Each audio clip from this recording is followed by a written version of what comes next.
So hello friend, जैसे मैंने कहा था अब हमारा लास्ट कंसेप्ट चल रहा है डिटर्मिनेंट का, जो कि सबसे बेहतरीन और इम्पोर्टेंट कंसेप्ट है। स्टूडेंट इससे डरते हैं क्योंकि उनको उसका बेसिक ही नहीं समझता, लेकिन आप उसको प्यार करने लगोगे, ये मेरी गारंटी।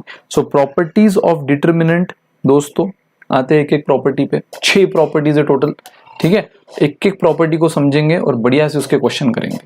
सो सबसे पहली प्रॉपर्टी है कि कोई भी मतलब ये बेसिकली डिटर्मिनेंट में क्या क्या चेंज होने से उसके वैल्यू पे क्या क्या चेंज होता है, डिटर्मिनेंट के रो में कॉलम में क्या क्या चेंज होने से उसके वैल्यू में क्या क्या चेंज होता है, उसकी बात करेगी ये सारी प्रॉपर्टीज।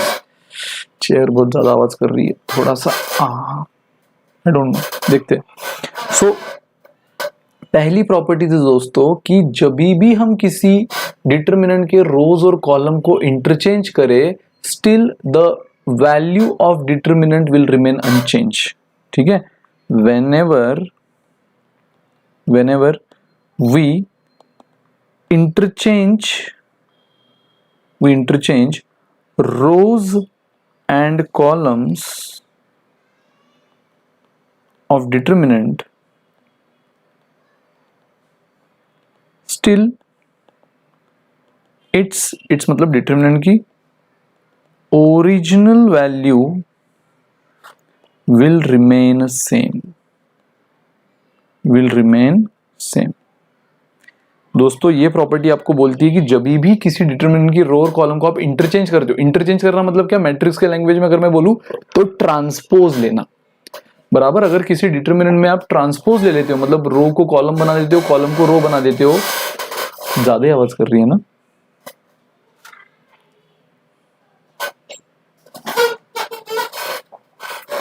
आई थिंक अब देखते हैं। सो जब भी आप किसी डिटर्मिनेंट में रो को कॉलम, कॉलम को रो बना देते हो, फिर भी उसकी डिटर्मिनेंट वैल्यू क्या होती है, हमेशा सेम। चलो देख लेते हैं, हर चीज हम एग्जांपल के साथ प्रूव करेंगे दोस्तों, ऐसे हवा में तीर नहीं मारेंगे, हर चीज एग्जांपल के साथ। तो एक डिटर्मिनेंट ले लेते हैं हम, 2 1 3 6 1 0 -1 2 3, ठीक है। चलो अब हम क्या करते हैं, इसकी पहले तो डिटर्मिनेंट वैल्यू निकाल लेते हैं, जो आपको पता ही है किसी भी रो कॉलम के अलोंग आप निकाल सकते हो। हम अलोंग फर्स्ट रो निकाल लेते हैं। तो चलो 2, ये 3 -0, फिर बीच वाले का साइन अपोजिट -1, ये 18 -0, फिर ये 3 एज इट इज, एंड ये 12 -1। सो गाइस ये आंसर क्या आया, 2 × 3 -1 × 18 +3 × 13, मतलब ये हुआ 6 -18 +39। सो मुझे बताओ 39 - 18 कितना हुआ, 21, एंड 39 - 18 इज 21, 21 + 6 27। तो ये आई ओरिजिनल डिटर्मिनेंट वैल्यू, ओरिजिनल। अब हम क्या करते हैं दोस्तों, जैसे कि ये प्रॉपर्टी में बोल रही है, ये प्रॉपर्टी एकदम गारंटी से बोल रही है कि आप इसके रोज और कॉलम को इंटरचेंज कर दो, फिर भी डिटर्मिनेंट वैल्यू में कोई फर्क नहीं पड़ेगा। तो चलो कर देते हैं भाई, नेक काम में देरी क्यों। जो रो है उसको कॉलम बना देते हैं, 2 1 3, जो दूसरी रो है उसको भी कॉलम बना देते हैं, 6 1 0, ट्रांसपोज ये -1 2 3। चेक कर लेते हैं, ठीक है। सो चेक कर लेते हैं। So guys determinant of A is equal to, along first row हम करते हैं 2, ठीक है। So 3 × 1 3, -2 × 0 0, along first row. फिर बीच वाले का साइन अपोजिट, -6, अगेन 3 -6, बराबर 3 -6, एंड तीसरा एज इट इज। नाउ कितना हुआ, 1 -3, सॉरी 1 × 0 0 -3। तो चेक कर लेते हैं, 2 × 3 -6 × -3 -1 × -3। गाइज ये कितना हुआ, 6 -+18 -++3 24 + 3 27, exact same with sign same, sign तक नहीं बदला, +27 +27। अगर इधर माइनस आता तो उधर भी माइनस आता, क्योंकि ये प्रॉपर्टी दावे के साथ बोल रही है whenever we interchange rows and column of determinant, still its value will remain same। जब भी हम रोज और कॉलम में क्या करते हैं, जब भी हम रोज और कॉलम में अदला बदली कर लेते हैं, बराबर। जब भी हम रोज और कॉलम में अदला बदली कर लेते हैं, मतलब क्या, जब हम रो को कॉलम और कॉलम को रो बना देते हैं, जी मैट्रिक्स के लैंग्वेज में उसको ट्रांसपोज बोला जाता है, फिर भी डिटर्मिनेंट की वैल्यू सेम होती है। और ये सिर्फ हमने अब थ्योरेटिकली माना नहीं है, प्रैक्टिकली प्रूव किया है। देखो एक मन से डिटर्मिनेंट लिया, उसकी डिटर्मिनेंट वैल्यू 27 आई। यहाँ मन से यानी जो उसने बोला है कि रो कॉलम को इंटरचेंज कर लो, ट्रांसपोज लिया, स्टिल वैल्यू 27 आई। और पता है अगर नहीं आती तो प्रॉपर्टी गलत नहीं होती, नहीं आती तो हमारा कैलकुलेशन गलत होता, हम कैलकुलेशन चेक करते और उसको लाते, बराबर। तो याद रखो प्रॉपर्टी 100% प्रूवन है। अगर नहीं आई तो प्रॉपर्टी को मत दोष देना अपने कैलकुलेशन को। सो ये है गाइज फर्स्ट प्रॉपर्टी, समझ लो, लिख लो। हर प्रॉपर्टी थ्योरेटिकली बताऊंगा और प्रैक्टिकली प्रूव करके दिखाऊंगा, ठीक है। लिखो फटाफट, ठीक है गाइज। तो चलो बहुत बढ़िया, आप वीडियो को पॉज करके सब लिख सकते हो, स्क्रीनशॉट ले सकते हो, मर्जी आपकी। Part property number 2। Property number 2 देखो दोस्तों, whenever we interchange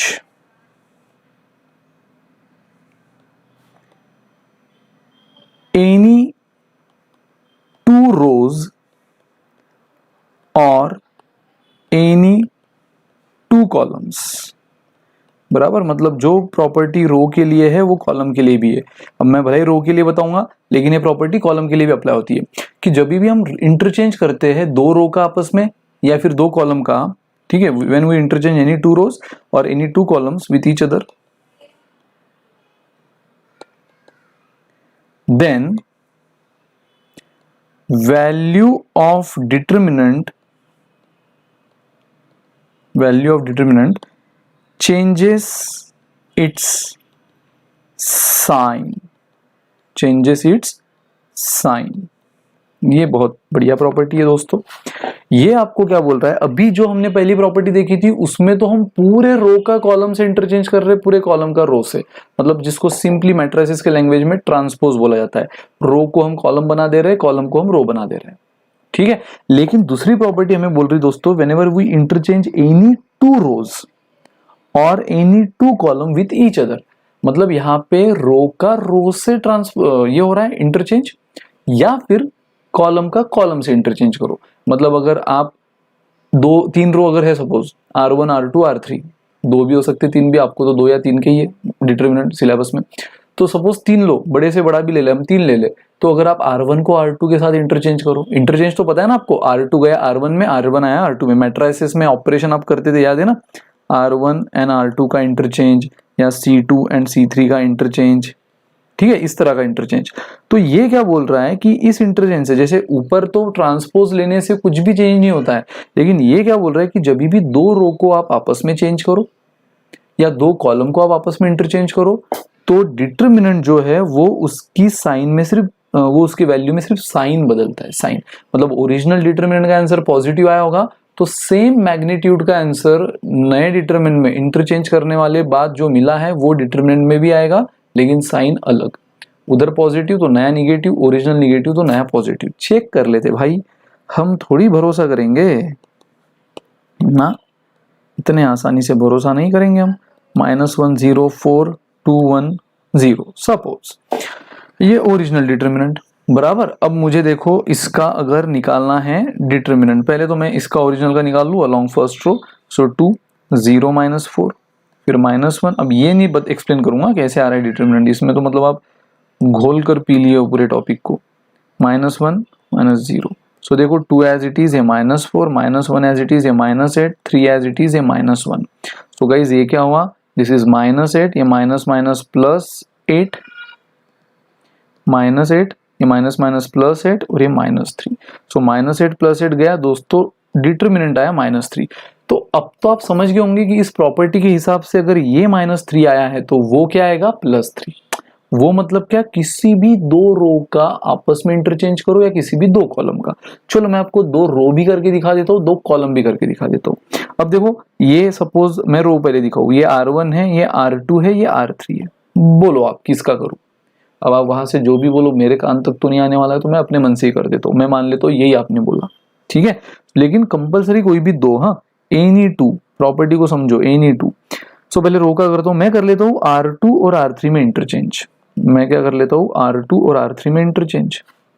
सो देख लो नया डिटर्मिनेंट क्या बन जाएगा आपका, R1 तो एज इट इज रहेगा, जो R3 है वो R2 बन जाएगा 210, और ये जो R2 है वो R3 बन जाएगा। चलो तो हमें इसका आंसर वैसे ओरली तो पता है कि इसका आंसर प्रॉपर्टी के हिसाब से क्या आना चाहिए, सेम मैग्नीट्यूड अपोजिट साइन यानी +3। देख लेते बराबर है कि नहीं। सो 2 4 -0 देन -1 8 -0 देन +3 0 -1। ठीक है, सो गाइस कर लेते एक बार। सो 2 ये 4 -0 4 into 2 8।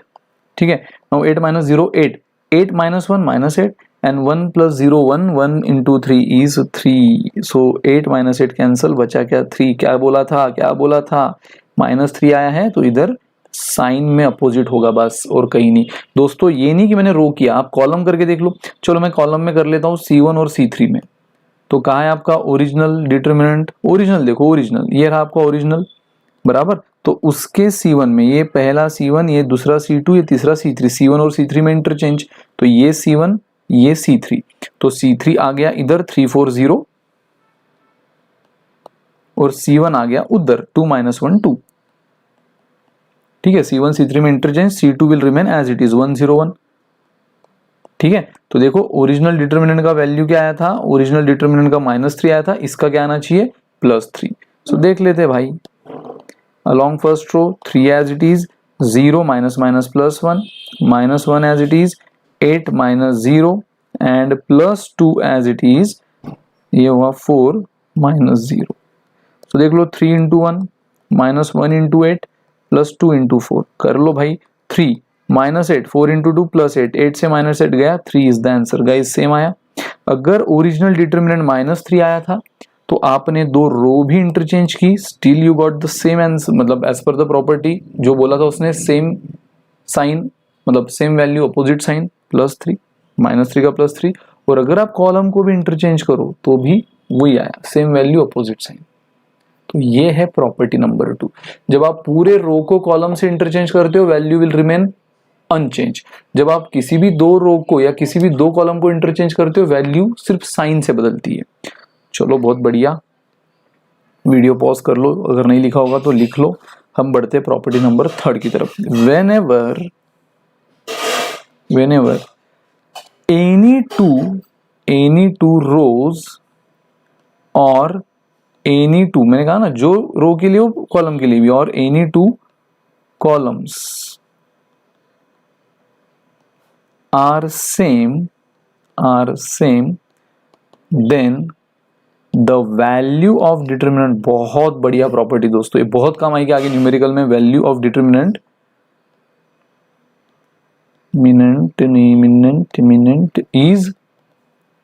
Is always 0।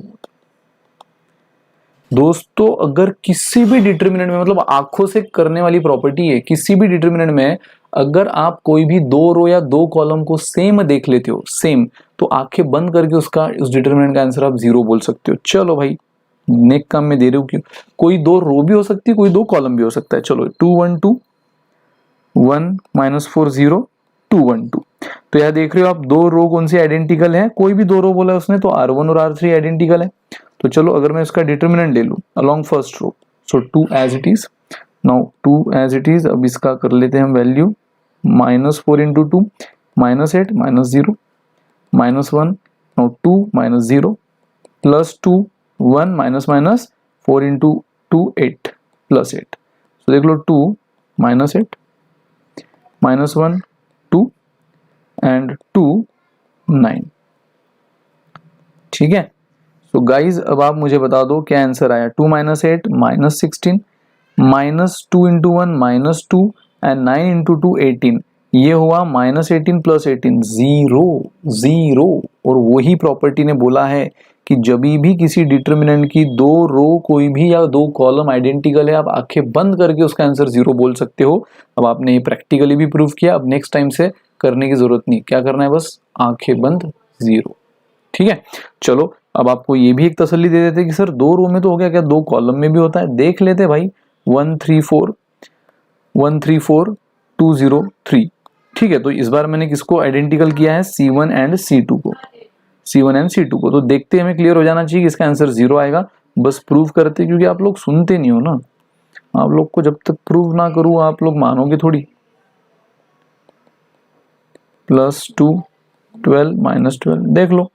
9 - 0 9, 9 × 1 9, 9 - 0 9, 9 × -1 -9, 12 - 12 0, 0 × anything is 0 and 9 - 9 भी 0। सो खत्म, खेल खत्म, पैसा हजम। 3 प्रॉपर्टी अब तक क्लियर है। 6 प्रॉपर्टी का खेल है बाद में क्वेश्चन, और वो क्वेश्चन इतने आसान लगेंगे अगर 6 प्रॉपर्टी में आप मास्टर बन जाओ।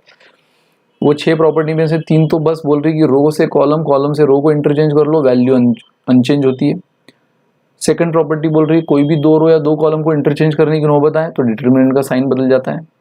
थर्ड प्रॉपर्टी आपको बोलती है कि कोई भी 2 रो या 2 कॉलम आइडेंटिकल है तो वैल्यू 0 होती है।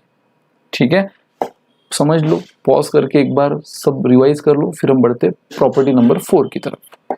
चलो, सो गाइज अब प्रॉपर्टी नंबर 4 देखना, वो भी बहुत बेहतरीन प्रॉपर्टी है। Property number 4,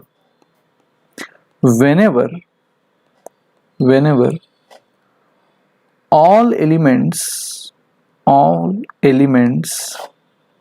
of any row or any column, आपको मैंने कहा है जो रो के लिए वो कॉलम के लिए, कोई भेदभाव नहीं यहाँ। whenever all elements of any row, कोई भी एक रो के या any column are multiplied with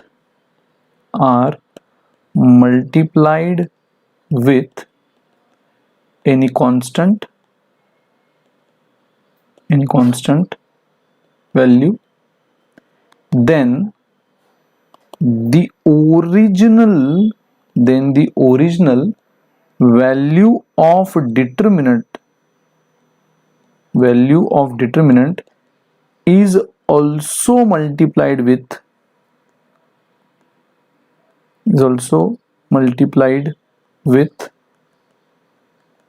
that constant value।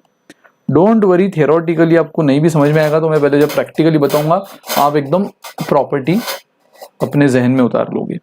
सो ये प्रॉपर्टी क्या बोल रही है दोस्तों कि whenever we multiplied all the elements of any row, किसी भी रो के या any column, किसी भी रो या किसी भी कॉलम के सारे एलिमेंट, ऑल द एलिमेंट, अगर हम मल्टीप्लाई करें विथ एनी कांस्टेंट वैल्यू, किसी भी कांस्टेंट वैल्यू से, फिर वो 2 2 2, हाँ जिससे एक को करोगे बाकी सबको भी उसी से करो, है ना, विथ सेम कांस्टेंट वैल्यू भी, ये भी याद रखो, with any same constant value, चाहे तो आप ये बात समझ लो, with any same constant value, then the original value of determinant is also multiplied with that constant value. तो ओरिजिनल वैल्यू भी चेंज होती है, और वो चेंज ऐसे रैंडम चेंज नहीं होती है, वो बराबर उतने ही वैल्यू से मल्टीप्लाई होकर नई वैल्यू बन जाती है। जिस कांस्टेंट से आपने उस रो के सारे एलिमेंट को मल्टीप्लाई किया है या सारे उस कॉलम के सारे एलिमेंट को मल्टीप्लाई किया है, उतने ही वैल्यू से डिटरमिनेंट की वैल्यू भी मल्टीप्लाई हो जाती है। ठीक है, इनफैक्ट अब हम यहाँ बात मल्टीप्लाई की कर रहे हैं, बट पता है ये डिवीजन के लिए भी अप्लाई करता है, ये रूल डिवीजन के लिए भी अप्लाई करता है। कैसे, मैं आपको प्रॉपर एग्जांपल से बताऊंगा। जब एग्जांपल से बताऊंगा तो मैंने कहा ना प्रॉपर्टी फिर आपके पूरे दिमाग में घुस जाएगी। 2 1 3 1 2 3, पहले मल्टीप्लीकेशन का बताता हूँ, 2 0 1। चलो अब अगेन मैं पहले तो इसकी डिटरमिनेंट वैल्यू निकाल लेता हूँ अलॉन्ग फर्स्ट रो। सो 2, ये हुआ 2 - 0, फिर ये -1, फिर ये 1 - 6, फिर ये +3, फिर ये 0 - 4। तो ये क्या होगा, 2 × 2 4, ये -5 × -1 +5 एंड -4 × 3 -12, यानी ये क्या आया 9 - 12 -3, बराबर ये वैल्यू है -3। अब ये क्या बोल रहा है कि हम किसी भी एक रो के या किसी भी एक कॉलम के सारे एलिमेंट को किसी कांस्टेंट से मल्टीप्लाई अगर करें, तो चलो मैं R1 है ये, इसी को मैं 2 2 2 से मल्टीप्लाई कर देता हूँ। मतलब मेरा नया डिटरमिनेंट क्या बना, मैं R1 के सारे, किसी एक को करके नहीं चलेगा, सारे, अगर आपने R1 को पकड़ा है तो R1 के सारे एलिमेंट को 2 से मल्टीप्लाई करना होगा, और सिर्फ R1 के ही करना है अभी। ठीक है, सो 2 × 2 4, 2 × 1 2 एंड 2 × 3 6। देखो मैंने 2 को भी 2 से मल्टीप्लाई किया, मैंने R1 को किससे मल्टीप्लाई किया है, विद दिस कांस्टेंट। ये है मेरा कांस्टेंट, ये है वो मेरी कांस्टेंट वैल्यू जिससे मैं मल्टीप्लाई कर रहा हूँ R1 को। ठीक है, 2 को 2 से किया 4 हुआ, 1 को 2 से किया 2 हुआ, 3 को 2 से किया 6 आया, बाकी एज इट इज। बाकी एज इट इज। ये कोई मैट्रिसेस की स्केलर मल्टीप्लीकेशन नहीं है कि अगर कोई कांस्टेंट मैट्रिक्स के बाहर मल्टीप्लाई कर रहा है तो वो सबको करेगा, 1 को भी, 2 को भी, 3 को भी, 4 को भी ना। ये स्केलर मल्टीप्लीकेशन नहीं है भाई, यहाँ पे डिटर्मिनेंट पूरी तरह अलग है मैट्रिसेस से। तो यहाँ पे सिर्फ किसी सिंगल रो को ही या सिर्फ किसी सिंगल कॉलम को ही करना है, तो मैंने सिंगल रो को किया यानी कि रो 1 को। ठीक है, अब देखो इसकी वैल्यू क्या आनी चाहिए। वैसे तो हमें प्रॉपर्टी के हिसाब से पता ही है क्या आनी चाहिए, बस क्रॉस चेक कर लेते वही आती है कि नहीं।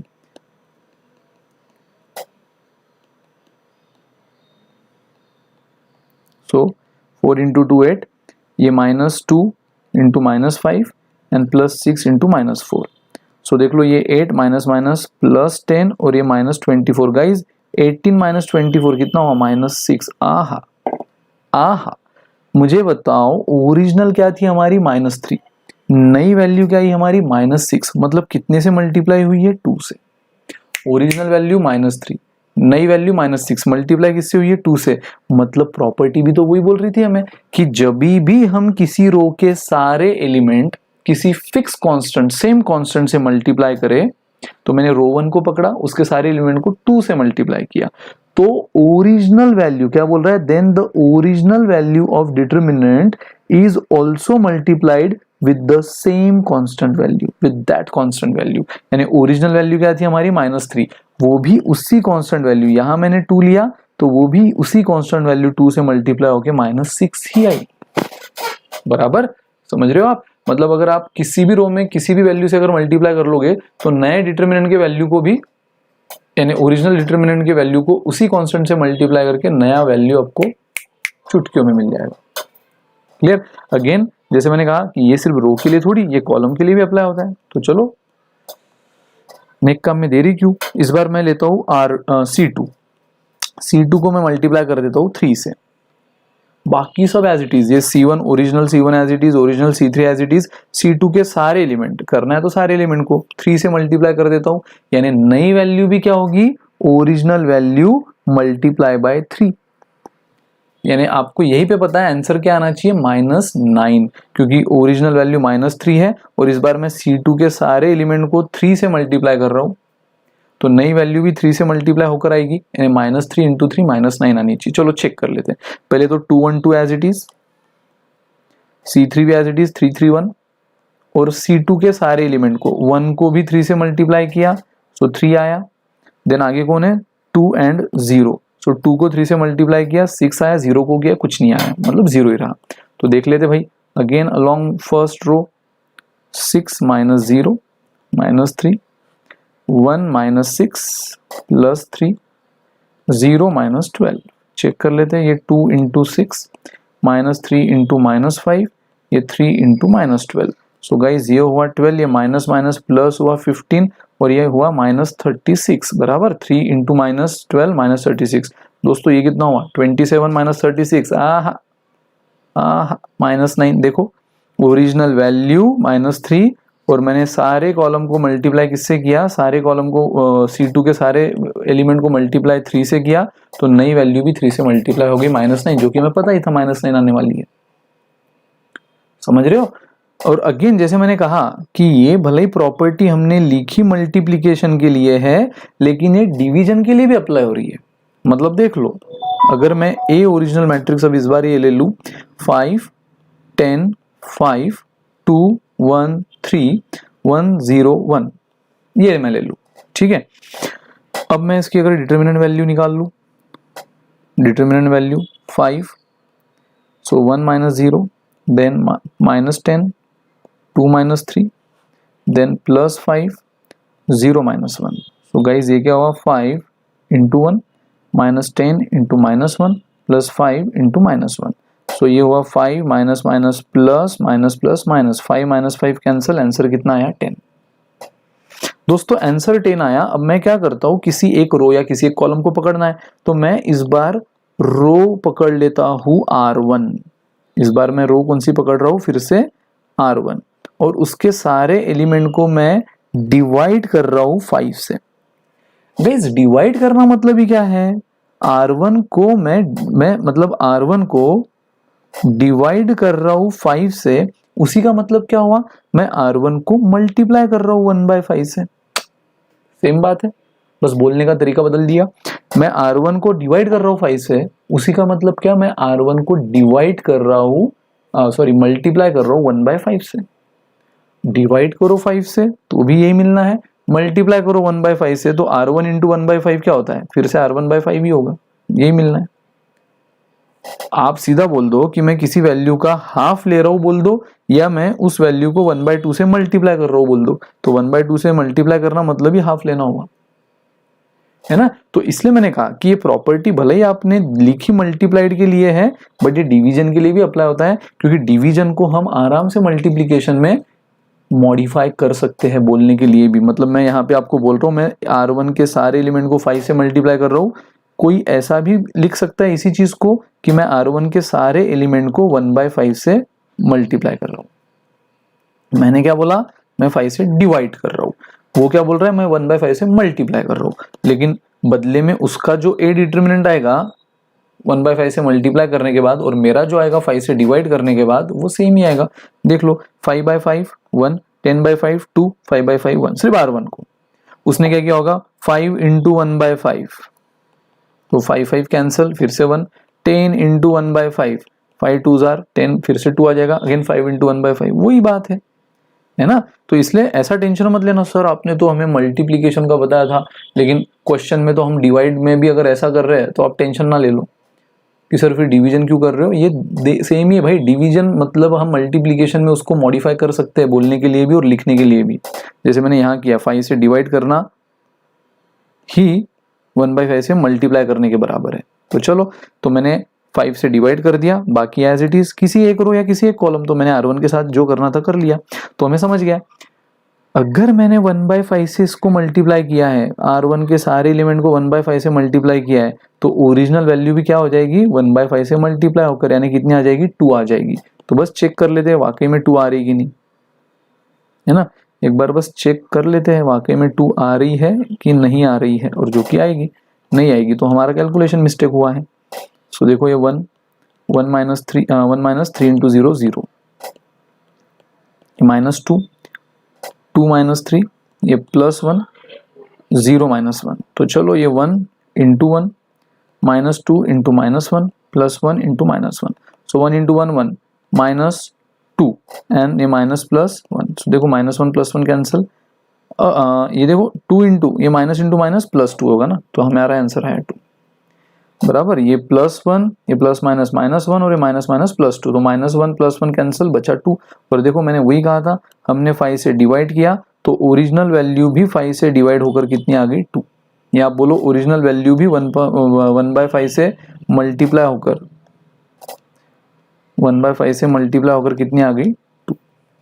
सिर्फ बोलने का नजरिया बदला, बाकी दिखने का नजरिया तो वही है, ठीक है। सो ये है प्रॉपर्टी नंबर 4 दोस्तों, जो बहुत काम की। फिर से हर एक प्रॉपर्टी काम की यार, निकम्मी प्रॉपर्टी एक भी नहीं है, सारी प्रॉपर्टी काम की आपकी तरह। तो प्रॉपर्टी नंबर 4 बस इतना बोलती है कि अगर आपने किसी रो के सारे एलिमेंट को किसी कांस्टेंट से मल्टीप्लाई किया, या किसी कॉलम के एलिमेंट को किसी कांस्टेंट से, पूरे डिटरमिनेंट की बात नहीं हो रही है। जैसे मैंने कहा स्केलर मल्टीप्लीकेशन जो होता है मैट्रिक्स में, 2 मल्टीप्लाई करता है पूरे मैट्रिक्स को, तो पूरे मैट्रिक्स को। यहाँ ऐसा नहीं, किसी भी एक रो को या किसी भी एक कॉलम को अगर कोई कांस्टेंट मल्टीप्लाई कर रहा है, तो नया मल्टीप्लाई या डिवाइड, तो नया वैल्यू भी उतने ही कांस्टेंट से मल्टीप्लाई या डिवाइड हो जाता है विथ ओरिजिनल। मल्टीप्लाई कर रहा है तो ओरिजिनल को भी उतने से मल्टीप्लाई कर लो, डिवाइड भी वही है, ठीक है। अगेन देखो इस प्रॉपर्टी से एक चीज और सीखो, एक इंटरप्रिटेशन और सीखो, कि जैसे आप मल्टीप्लाई भी किसी सिंगल रो या किसी सिंगल कॉलम को करते हो ना, उसी तरह आप, जैसे मैट्रिक्स है, चलो एग्जांपल से बताता हूं। अगर कोई मैट्रिक्स है तो इसमें से अगर आपको 2 कॉमन लेना होता, बराबर, अगर मैट्रिक्स में आपको 2 कॉमन लेना होता तो आप किसी सिंगल रो से 2 कॉमन नहीं ले सकते, ये मैट्रिक्स के रूल के अगेंस्ट है। किसी सिंगल कॉलम में से 2 नहीं ले सकते, अगेन ये रूल के अगेंस्ट है। आपको अगर मैट्रिक्स में से कोई कांस्टेंट कॉमन लेना है, बाहर लेना है, तो आपको सारे के सारे एलिमेंट से लेना होता था। मतलब 2 से 2 बाहर गया, 8 मतलब 4 इंटू 2, उसमें से 2 बाहर गया बचा 4, 4 मतलब 2 इंटू 2, एक 2 बाहर गया बचा 2, 10 मतलब 5 इंटू 2, 2 बाहर गया बचा 5। तो मुझे बताओ ये मैट्रिक्स ही ये मैट्रिक्स है, बराबर। ये लिखो या ये लिखो, डिक्टो सेम है। ये मैट्रिक्स की बात मैं कर रहा हूँ, क्योंकि वहां पे आप मल्टीप्लाई भी, मुझे बताओ अगर आपको फिर से 2 से मल्टीप्लाई करना है तो आप क्या किसी सिंगल रो को सिंगल कॉलम को मल्टीप्लाई करोगे या किसी सिंगल रो को मल्टीप्लाई करोगे? नहीं। मैट्रिक्स आपको क्या सिखाता था? मैट्रिक्स का अलजेब्रा करना है तो पूरे मैट्रिक्स को करना है, मतलब 2 1 को भी मल्टीप्लाई करेगा, 4 को भी, 2 को भी और 5 को भी। सो देखो बदले में फिर से वही मैट्रिक्स मिला। मतलब कॉमन अगर लेना है तो भी आप पूरे मैट्रिक्स के एलिमेंट में से कॉमन लेते थे, और अगर मल्टीप्लाई भी अगर करना है तो भी आप पूरे मैट्रिक्स के एलिमेंट को मल्टीप्लाई करते हो। ये मैट्रिक्स का रूल था। तो भाई डिटरमिनेंट में क्या सीखा आपने? आप अगर मल्टीप्लाई करते हो तो किसी सिंगल रो को या सिंगल कॉलम को करते हो, तो जब कॉमन भी लेना पड़े तो किसी सिंगल रो में से या सिंगल कॉलम में से आप कॉमन ले सकते हो। ले सकते नहीं हो, वैसे ही लेना इनफैक्ट। जैसे 2 1 3 6 9 18 1 2 5। सपोज मुझे यहाँ से 3 कॉमन लेना है, तो वो 3 कॉमन मैं कहाँ से ले रहा हूँ? रो नंबर 2 से। क्या सर ये वैलिड है? ये 100% वैलिड है। मैट्रिक्स के रूल में जो करना है पूरे मैट्रिक्स को करो, कॉमन भी लेना है पूरे मैट्रिक्स से लो। लेकिन डिटरमिनेंट के रूल में अभी आपने देखा प्रॉपर्टी खुद बोलती है मल्टीप्लाई भी करना है तो किसी सिंगल रो को करो तो ओरिजिनल वैल्यू भी उतने से मल्टीप्लाई हो जाती है। डिवाइड भी करना है तो किसी सिंगल रो या सिंगल कॉलम को करो तो ओरिजिनल वैल्यू भी उतने से डिवाइड हो जाती है। मतलब वहां पे सिंगल रो या सिंगल कॉलम को मल्टीप्लाई या डिवाइड करने से उसकी ओरिजिनल वैल्यू उतने से ही चेंज होती है। यानी वहां पे सिंगल रो या सिंगल कॉलम की अहमियत है, पूरे डिटरमिनेंट की साथ में नहीं। उसी तरह वो हो गई बात मल्टीप्लाई की। तो जब कॉमन भी लेना है तो पूरे डिटरमिनेंट में से लेने की जरूरत नहीं है। मतलब 2 में से 3 कॉमन लिया तो 2/3 हुआ, 1 में से 3 का ना, आपने सिर्फ सेकंड रो में से लेने का बोला है। आपने क्या बोला है कि मुझे सिर्फ सेकंड रो में से लेना है, बिंदास लो। मतलब first row will remain as it is, third row will remain as it is, और सेकंड रो में से लिया है तो यहाँ पे 6 से 3 कॉमन लिया, बचा 2।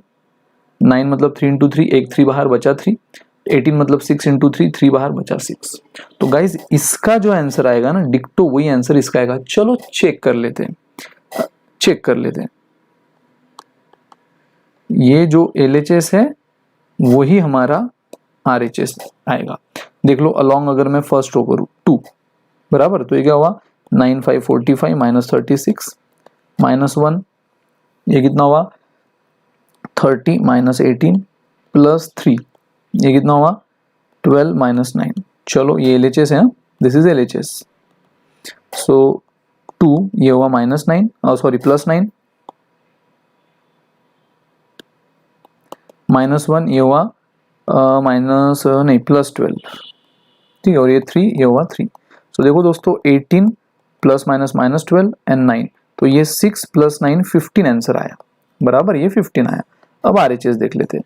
RHS बोल रहा है 3 इंटू दिस डिटरमिनेंट बराबर, 3 इंटू दिस डिटरमिनेंट। तो चलो 3 तो मैं जो बाहर है वो एज इट इज रखता हूँ और ये डिटरमिनेंट अलोंग फर्स्ट रो फिर से सॉल्व कर लेता हूँ। 2 15 minus 12 minus 1 10 minus 6 plus 3 4 minus 3।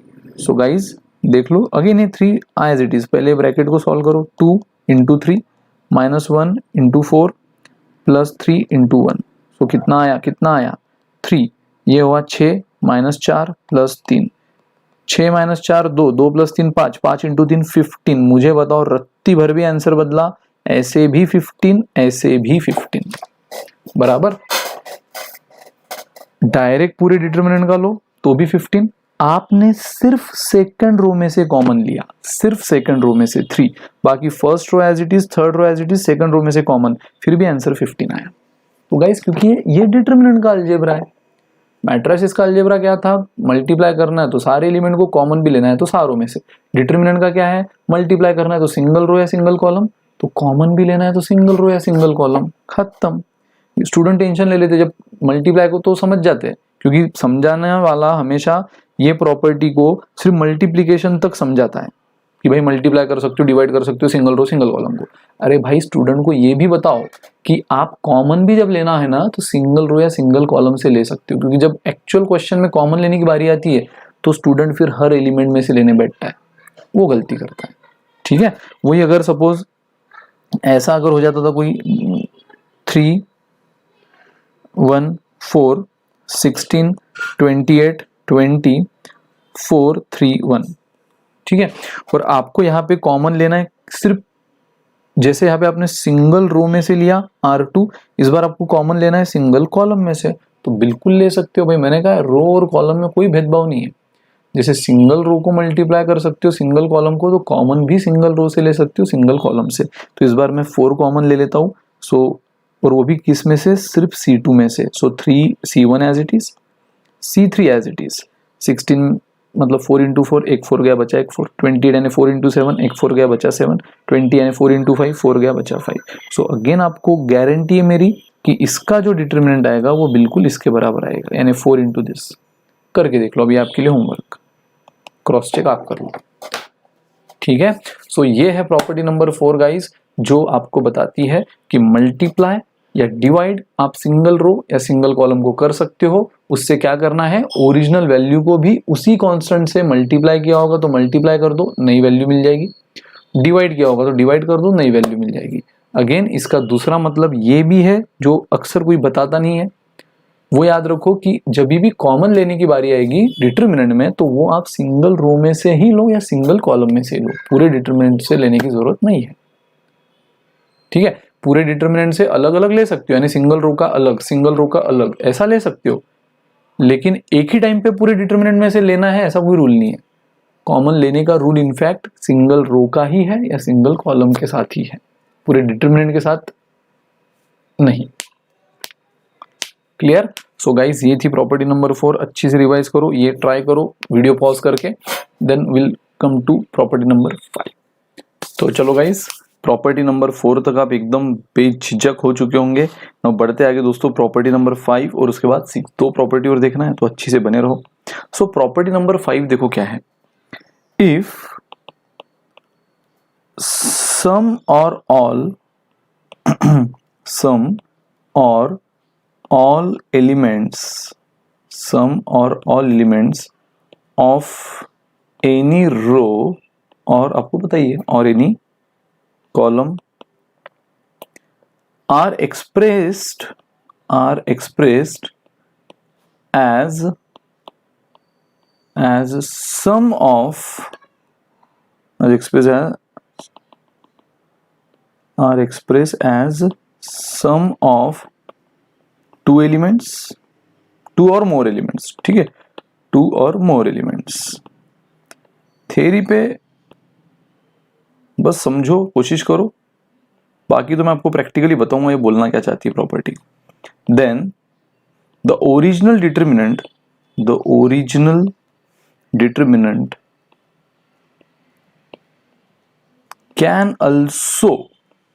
Can also be expressed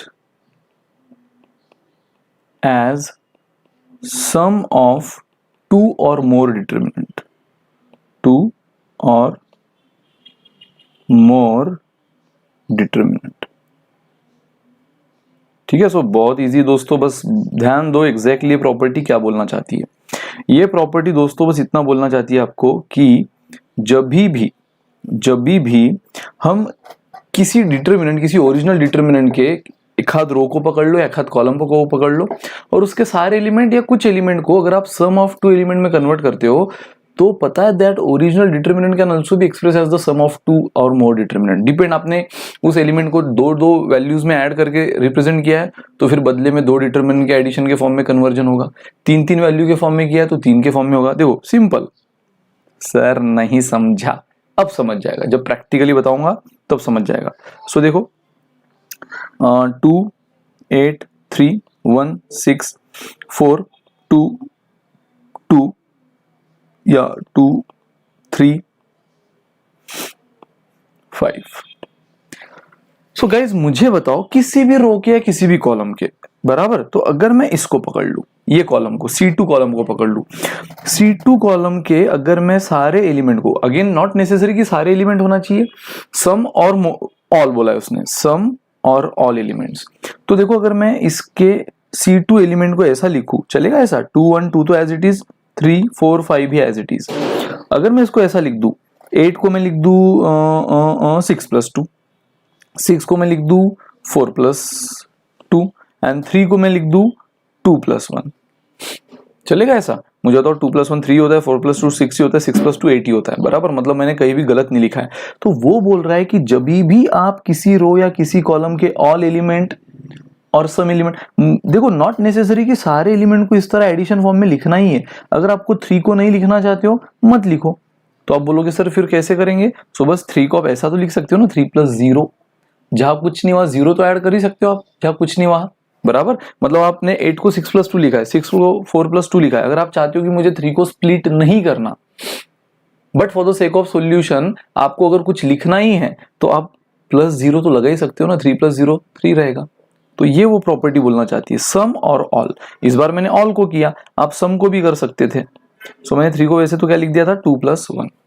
तो दोस्तों ये प्रॉपर्टी बोल रही है कि जब भी आप किसी रो या किसी कॉलम के सम और ऑल एलिमेंट को इस तरह 2 एलिमेंट, इनफैक्ट मैंने यहाँ 2 2 दिखाया है, आप इसको इस एडिशन को 3 3 के फॉर्म में भी दिखा सकते थे। मतलब जहां मैंने 6 + 2 दिखाया है आप उसको 5 + 2 + 1 दिखा सकते थे, 4 + 2 दिखाया है आप उसको 2 + 2 + 2 दिखा सकते थे, या 2 + 1 को 1 + 1 + 1 दिखा सकते थे, या 2 + 1 + कुछ नहीं तो 0 भी दिखा सकते थे, है ना? 0 तो लिख ही सकते हो आप।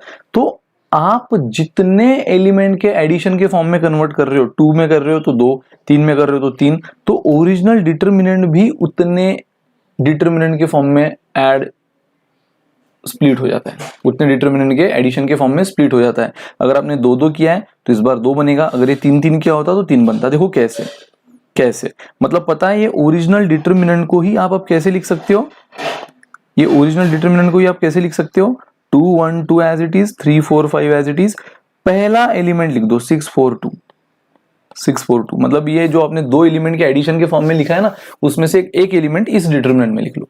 अब मैंने पहला लिखा है 6 4 2, आप चाहे तो ये 2 4 2 भी लिख सकते थे, 6 4 2 की जगह 2 4 2 भी लिख सकते थे, ऐसा कोई रूल नहीं है, क्योंकि एडिशन में तो चलता है ना, 6 + 2 ना लिखते हुए अगर कोई 2 + 6 लिखेगा, कोई 2 + 6 लिखेगा तो क्या वो गलत हो जाएगा? 2 + 6 8 नहीं होता है, 2 + 6 8 ही होता है।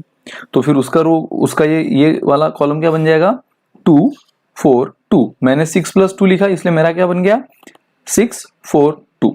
इतनी छूट दी आपको इन सारे प्रॉपर्टीज में कि आप ऐसा वैसा कैसा भी करो आंसर फिर भी मैच होता है, ठीक है? सो आप इसी डिटरमिनेंट को देखो कैसे लिख रहे हो, इसी डिटरमिनेंट को आप लिख रहे हो 2 1 2, मतलब इस कॉलम में नो चेंज, इस कॉलम में नो चेंज, पूरा हमारा तवज्जुह का है सेकंड कॉलम पे। तो वहां का मैंने पहला एलिमेंट पकड़ा 6 4 2 plus again first and third column as it is. अब यहाँ पे वो एलिमेंट पकड़ लो जो नहीं लिया आपने, 2 2 1। सो गाइज ये प्रॉपर्टी बोलती है कि इस डिटरमिनेंट की जो वैल्यू आएगी ना 2 1 2 8 6 3 3 4 5, वो बिल्कुल इन दोनों के एडिशन के बराबर होगी।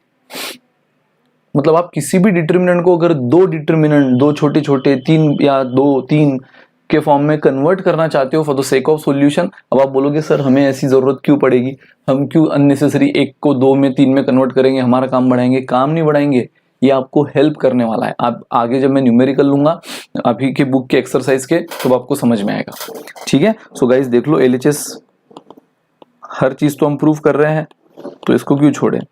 सो ये रही हमारी LHS, अलॉन्ग फर्स्ट रो कर देता हूँ।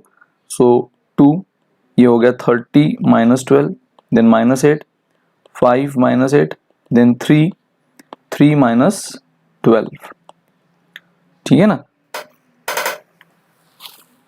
करेक्ट।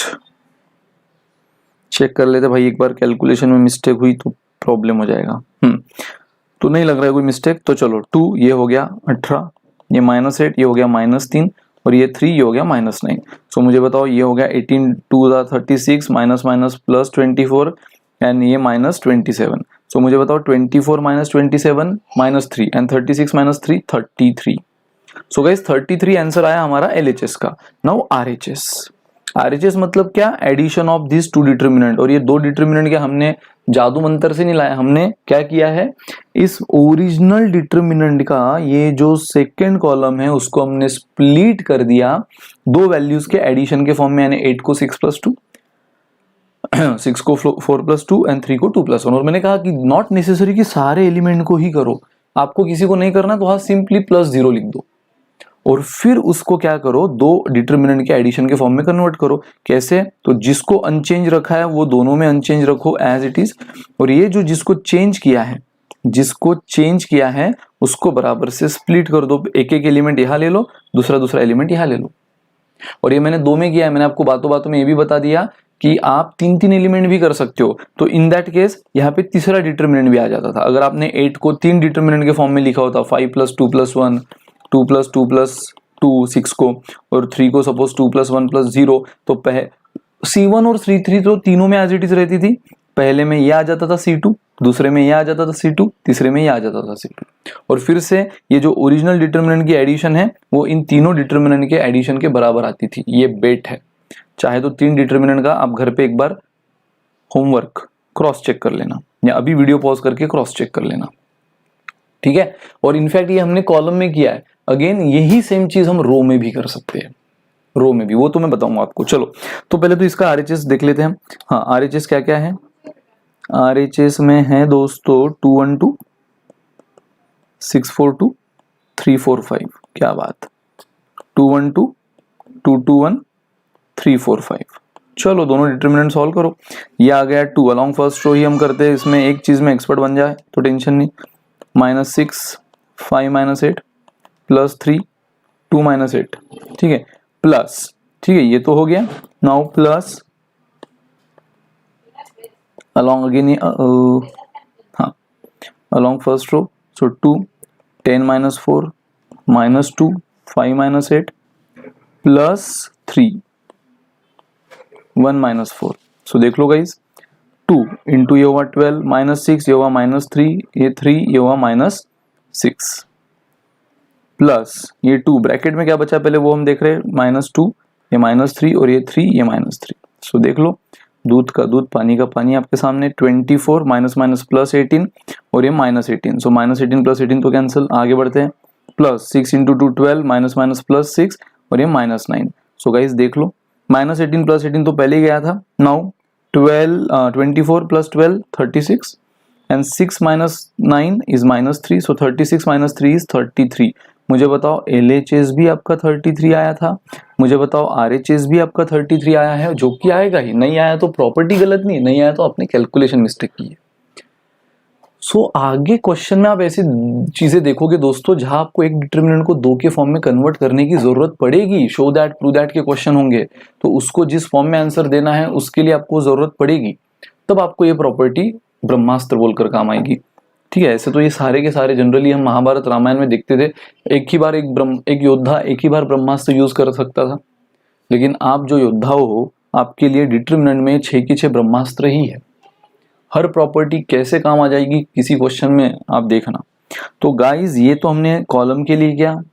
अगेन हमने 2 एलिमेंट को ऐड किया, दो एडिशन एलिमेंट के एडिशन के फॉर्म में लिखा। जो मैंने कहा आप इसको 3 भी कर सकते हो, तो आपके लिए अब होमवर्क क्या है, इसी डिटर्मिनेंट को आप ऐसा कर दो, 212, 3 4 5, 6 को 8 को मैं ऐसा लिख देता हूँ, 5 + 3 5 + 2, ऐसे 3 + 0 भी चलता था, ठीक है। मैंने 5 + 2 + 1 कर दिया, देन 6 को 2 + 2 + 2 कर दिया, एंड 3 को 2 + 1 + 0 कर दिया। मतलब इसमें कोई चेंज नहीं किया, तीसरे इसमें 0 रखा। सो बस एक डिटर्मिनेंट में ये तो भाई जो C1 C3 है ये हर एक में सेम रहेगी। एक डिटर्मिनेंट में 5 2 2 ले लो C2, फिर 2 2 1 ले लो, फिर 1 2 0 ले लो, और एडिशन देखना बिल्कुल 33 आएगी। LHS तो आपका आ ही चुका है, LHS तो यही रहेगा, RHS पक्का 33 आएगा, ठीक है। सो ये आपके लिए होमवर्क। अगेन मैं आपको एक रो का करके दिखा देता हूं। वैसे आप समझ ही गए होंगे, बट क्या है ना, कर लेते हैं यार, कर लेते हैं, ठीक है। सो इसी को मैं ऐसा लिख सकता हूँ, 2 1 3 को एज इट इज रखता हूँ, 3 1 2 को एज इट इज रखता हूँ, इसमें खेलता हूँ। इसको लिख देता हूँ 3 + 1, इसके लिख देता हूँ 1 + 1, इसको लिख देता हूँ 2 + 0। चलेगा, बिल्कुल दौड़ेगा सर। तो इसी को मैं क्या लिख सकता हूँ, जिसमें कोई चेंज नहीं किया है वो एज इट इज। पहला ये एलिमेंट का रो ले लेता हूँ 3 1 2, आप 3 1 0 भी ले सकते थे, जो बच गया उधर यहाँ ले लो। अगेन पहले 2 में नो चेंज, फिर बचा क्या 1 1 0। सो जो इसका आंसर आता है वही इन दोनों के एडिशन का आंसर आएगा, ये हमें प्रूफ करना है। तो चलो शुरू करो, आप वीडियो पॉज करके खुद करो और बस देख लेना मैच हो रहा है कि नहीं। अब तो आपको मेरे आंसर से भी मैच करने की जरूरत नहीं, बस आपका LHS RHS मैच हो रहा है कि नहीं देख लेना, हो गया मतलब जीत गया। चलो 2 minus 4 minus 1, 6 minus 8 plus 3, 6 minus 4, सो 2, ये माइनस 2, ये माइनस 1, ये माइनस 2, ये 3, ये माइनस 2, सो ये हुआ माइनस माइनस प्लस, ये minus minus sorry minus plus minus, ये माइनस माइनस प्लस और ये माइनस। तो देखो ये कितना हुआ, minus 4 minus 6 minus 10 plus 2 minus 8। तो गाइस LHS आया माइनस 8। बढ़ते हैं RHS की तरफ। RHS यानी अगेन मैंने यहाँ पे 2 रो लिया है, आप 3 रोज भी ले सकते हो, सिर्फ आपको 3 एलिमेंट के एडिशन के फॉर्म में लिखना होगा, जो आप बहुत अच्छी से समझ चुके हो अगर आपने ऊपर वाला होमवर्क किया होगा वीडियो पॉज करके। तो चलो guys, along first row, so 2, ये क्या हुआ, 2 minus 2 minus 1, 6 minus 6 plus 3, 3 minus 3, ठीक है। सो प्लस यहाँ पे 2, मतलब ये पहला डिटर्मिनेंट हुआ पहले का, अब दूसरे का 2, 0 minus 2 minus 1, 0 minus 2 plus 3, 3 minus 2,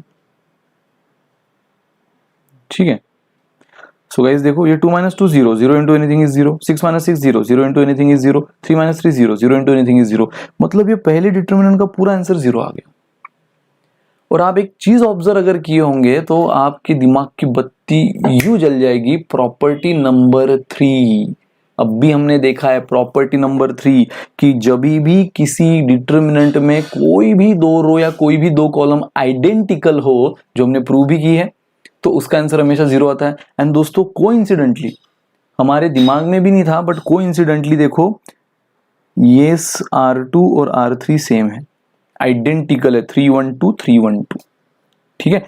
ये आइडेंटिकल नहीं है, बहुत से स्टूडेंट बोलते हैं सर क्या ये C1 और C3 भी आइडेंटिकल है, किस एंगल से आइडेंटिकल दिख रहा है भाई। यहाँ पे उसको 2 3 3 दिखा है, मतलब 2 एक बार दिखा है, 3 2 बार दिखा है, और उसको यहाँ पर भी अच्छा चलो यहाँ पे तो वैसे 2 2 बार है, 3 एक बार है, बट इन केस अगर यहाँ पे मान लो यहाँ पे अगर 3 होता तो यहाँ पे भी 2 एक बार है, 3 2 बार है, यहाँ पे भी 2 एक बार 3 2 बार, तो दोनों के आइडेंटिकल हुए? कतई नहीं, कतई नहीं। आइडेंटिकल वो कब होंगे, जब रिस्पेक्टिव एलिमेंट सेम होंगे। रिस्पेक्टिव मतलब इधर 2 तो इधर 2, इधर 3 तो इधर 3, इधर 3 तो इधर 3, जब ये ऐसा होगा तो आइडेंटिकल कहलाएंगे।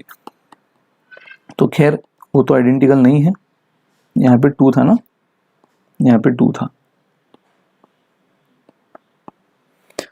हाँ। तो यहाँ पे अगर आप ठीक से देखो तो कौन आइडेंटिकल है, R2 और R3, और इस वजह से जो प्रॉपर्टी नंबर 3 है वो फिर से एक बार प्रूव हुई कि जब भी किसी डिटर्मिनेंट में कोई 2 रो कोई 2 कॉलम एग्जैक्ट आइडेंटिकल हो, यानी रिस्पेक्टिव एलिमेंट सेम हो, तो उसका आंसर 0 होता है। और आपके सामने आपने देखा, ये देखो 2 minus 2 0 into anything 0, 0 into anything 0, 0 into anything 0 plus. अब बस इसको सॉल्व कर लो, और ये तो कोइंसिडेंटली हुआ, हमने तो रैंडमली ऐसे स्प्लिट कर दिया था। मैंने मतलब मेरे दिमाग में तो भी नहीं था, आपके देखते देखते दिमाग में आया होगा तो पता नहीं, मेरे दिमाग में तो था नहीं, मैंने तो रैंडमली इसको स्प्लिट कर दिया था, 3 + 1 1 + 1 2 + 0, और कोइंसिडेंटली वो सेम आ गया, ठीक है। कोइंसिडेंटली क्या हुआ, सेम आ गया, मेरे यहाँ तक भी दिमाग में नहीं था, वो तो यहाँ 0 आने के बाद मैंने ऑब्जर्व किया तो वैसे था।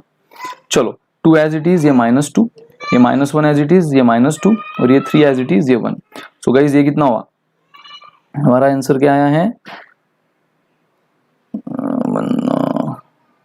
कुछ तो मिस्टेक हुआ है, कुछ तो गड़बड़ है दया, माइनस माइनस प्लस -8 ना, तो 2 0 -2 ठीक है, -1 0 -2 ठीक है, 3 3 -2 ठीक है, 1 2 -2 2 1 3 2 1 3 3 1 2, oh 3 1 2 है यार, सॉरी हियर इट इज 3 1 2 ना। मैंने सिर्फ किसको हाथ लगाया है, अगर आप ठीक से देखो मैंने कहा ना, अगर कुछ मैच नहीं हुआ तो गलती प्रॉपर्टी की नहीं, गलती कैलकुलेशन की, जो इस बार मेरे से हुआ है। मैंने सिर्फ R2 को ये किया है ना, मैंने सिर्फ R3 को रिप्लेस किया है, मतलब R3 के जगह मैंने बाकी R1 में अनटच, R2 में अनटच, 2 1 3 2 1 3 3 1 2 3 1 2, यहाँ पे बस मैंने 3 + 1 1 + 1 2 + 0 लिख दिया। तो देखो यहाँ पर मेरे से गलती क्या हुई RHS में 2, मैंने जैसे कहा कि मैंने R1 और R2 को अनटच रखा है, सो 2 1 3 3 1 2, तो यहाँ पर भी 2 1 3 3 1 2, तो ये गलती से मैंने 2 2 कर दिया था, वो 1 2 चाहिए था। 3 1 2, R1 R2 दोनों इसमें एज इट इज, आपने कॉलम के इसमें भी देखा ही है कि जिस भी कॉलम में चेंज करते हो, जैसे आपने C2 में किया था तो वो छोड़कर बाकी C1 C3 दोनों में एज इट इज था, तो यहाँ पर भी वही है, रो में भी जिस भी रो में चेंज कर रहे हो R3 में, तो R3 छोड़कर R1 R2 दोनों में सेम चाहिए, जो मैंने बाय ह्यूमन एरर ये 1 के जगह 2 कर दिया था, उस वजह से चीजें थोड़ी सी बदली। तो चलो LHS तो -8 आया है, RHS में मैं अब चेंज कर देता हूँ, यहाँ पे ये 2 के जगह 1 है, ठीक है। सो ये चीज एक बार मैं फिर से कर देता हूँ,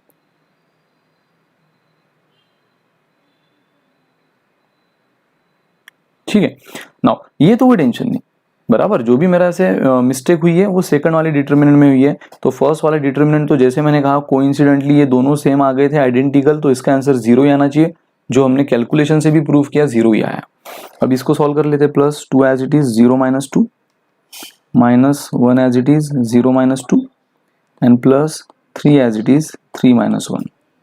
सो गाइस देख लो, ये 2 -2, ये -1, ये -2 और ये 3, ये -2, हाँ सॉरी 3 2।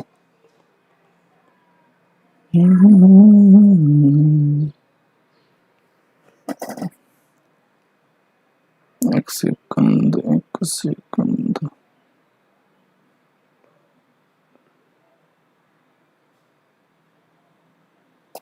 सो ये तो हुआ -4, ये तो खैर ये 0 आ गया था, ये -4, ये माइनस +2 और ये 3 + 1 2, तो ये आया +6, तो ये तो यार -4 + 2 -2 प्लस ये तो +4 आ रहा है, एक बार चेक करते, फिर ये -8 गलत होगा शायद, 2 1 3 3 1 2 4 2 2, ठीक है।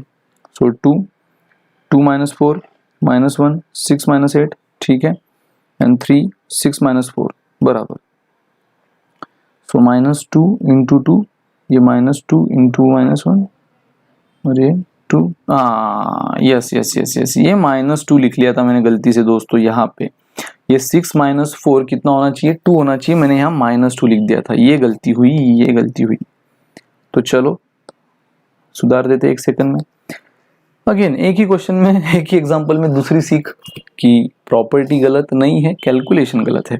सो -2 × 2, -2 × -1 एंड 3 × 2, सो ये -4 हुआ, ये माइनस +2 हुआ एंड ये 6, सो गाइस ये कितना हुआ, -4 + 2 -2 + 6 4, सो LHS आया था 4 और RHS में भी ये डिटर्मिनेंट तो 0 आना ही था, दोनों आइडेंटिकल थे और इस डिटर्मिनेंट का आंसर क्या आया, 4 आया, सो 0 + 4 बदले में क्या मिला आपको, 4, सो LHS भी 4, RHS का भी क्यूमुलेटिव दोनों का addition 4, so it is proved, hence it is proved. तो बस दोस्तों ये है प्रॉपर्टी नंबर 5, जो कि मैंने अच्छी खासी मिस्टेक कर दी, सो उस रुकावट के लिए खेद है, लेकिन यस प्रॉपर्टी आपको वही बोलती है जो आपके सामने प्रूव ही हुआ, और समझ जाना अगर कहीं प्रूव नहीं हो रहा है तो मिस्टेक कैलकुलेशन की, इससे अब ये सीख लो, ठीक है। सो जब भी आप किसी रो या किसी कॉलम के सारे एलिमेंट या सम एलिमेंट 2 या 3 या जितने भी एडिशन के फॉर्म में कन्वर्ट करते हो किसी भी एक रो या एक कॉलम के, तो बदले में वो ओरिजिनल डिटर्मिनेंट भी उतने डिटर्मिनेंट के एडिशन के फॉर्म में कन्वर्ट हो जाता है। अगर आपने 2 एलिमेंट का ऐड किया है तो 2 डिटर्मिनेंट मिलेंगे, 3 एलिमेंट का किया तो 3 मिलेंगे, उसमें जो अनचेंज है रो या कॉलम वो एज इट इज रहेगा, सिर्फ जिसमें चेंज किया है उसी के एलिमेंट बदलेंगे, जैसे पहले एग्जाम्पल में C2 बदले और ये इस एग्जाम्पल में R3, तो ये तो 0 आ गया और ये बराबर 4 आया, 0 + 4 4, और हमारा LHS भी 4 आया था, क्योंकि यहाँ मैंने गड़बड़ की थी, 6 - 4 = 2, सो 2 × 3 + 6, जो मैंने -6 लिख दिया था, ठीक है। सो आई होप आप क्लियर हो दोस्तों। अब बढ़ते हैं लास्ट प्रॉपर्टी की तरफ, लास्ट ब्रह्मास्त्र की तरफ, property number 6, whenever we add or subtract, whenever we add or subtract